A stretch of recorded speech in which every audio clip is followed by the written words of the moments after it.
ബഹുമാനപ്പെട്ട ജിബ്രീൽ അലൈഹിസ്സലാമിനോട് ഒരിക്കൽ പ്രവാചകൻ ചോദിക്കുന്നുണ്ട്, ജിബ്രീലെ നിന്റെ വയസ്സെത്രയാണ്? ജിബ്രീൽ അലൈഹിസ്സലാം ഉടനെ പറയുകയാണ്, യാ റസൂലല്ലാഹ്, എന്റെ വയസ്സ് എനിക്ക് ക്ലിപ്തപ്പെടുത്താൻ പറ്റുന്നില്ല റസൂലേ.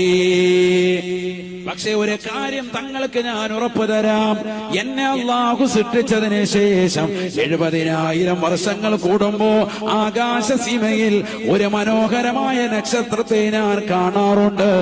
72,000 പ്രാവശ്യം ഞാൻ എന്റെ കണ്ണുകൾ കൊണ്ട് കണ്ടുപോയി എന്ന് ജിബ്രീൽ എന്നോട് പറഞ്ഞു വന്ന് നബിയുനാ റസൂലുള്ളാഹി.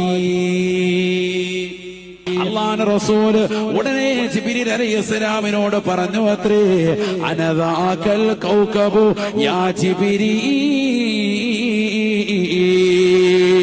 70,000 കൊല്ലത്തിലൊരിക്കൽ നിങ്ങൾ കാണുന്നതായ മനോഹരമായ ആ നക്ഷത്രമില്ലേ, നിങ്ങൾ 72,000 പ്രാവശ്യം കണ്ടിട്ടുണ്ടെന്ന് പറഞ്ഞ ആ മനോഹരമാകുന്ന നക്ഷത്രമാണ് ഞാൻ, ഹബീബുനാ ശഫീഉനാ റസൂലുള്ളാഹി.